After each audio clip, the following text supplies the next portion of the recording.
እንግዲህ ሀይሚዬና ብሩኬ ጠፋ ብለው አስጨንቀውናል። እንግዲህ ያለውን ነገር እውነታ ነው የምነግራችሁ። ሰላም ቤተሰብ እንዴት ናችሁ? ደህና ናችሁ? የኔ በጣም ደህና ነኝ፣ እግዚአብሔር ይመስገን። ባላችሁበት ሰላማችሁ ብዝት ይበልኝ። ብሩኬና ሀይሚ እንግዲህ ያው 3 ቀን ኦልሞስት ዛሬ 3 ቀናቸው ቪዲዮ ከለቀቁ።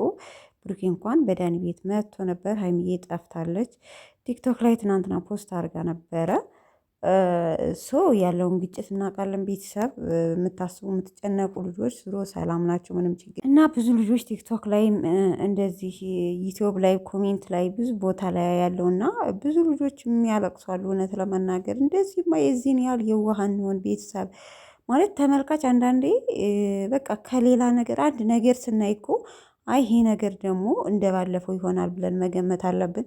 ዩቱበር ነው እስከሆኑ ድረስ ግድ ነው አዳዲስ ነገር መፍጠር። ወደፊትም የባሰ ነገር ሊሰሩ ይችላሉ። ምክንያቱም ተመልካች እይታ ለማግኘት ማለት ነው። እያየን ሩታና አብርሽ ምን ላይ እንደደረሱ ማለት ነው፣ ምን ደረጃ ላይ እንደደረሱ እስካሁንም እንዴት እንደመጡ እናውቃለን። በሀይሚና በብሩኬ ምክንያት በሰሩት ፕራንክ ለምንድን ነው የዚህን ያህል እንትን ያልነው? ስለምን ወዳቸው ነው። በነገራችን ላይ ሲጠፉብን ከምን ወዳቸው የተነሳ የምንጨነቀው እና ሰላም ናቸው። አንድ ሰው መቼም ከአንድ ሚዲያ መጣ ማለት ሰላም ነው። ሰው የሚለቀሰው ስንትን ሲል የሆነ ችግር ሲገጥመው ነው እንጂ እነሱ ያለ ነው እንዴ? እናንተ ማንኛችሁም ጋር ሰው ጋር ስትኖሩ አትጋጩ?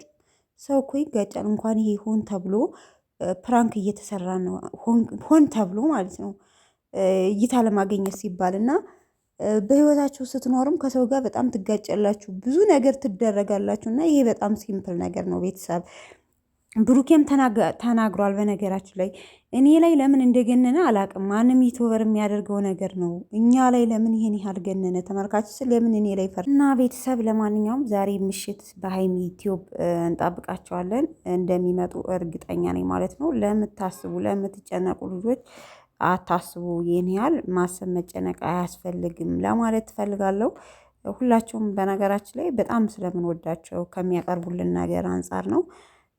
ሰው ስትወዱት ነው ጓጉታችሁ የምትጠብቁትም ከምንወዳቸው አንጻር ነው። በጥቅሉ ግን የዚህን ያህልም ደግሞ ማልቀስ አያስፈልግም ቤተሰብ ማለት ነው።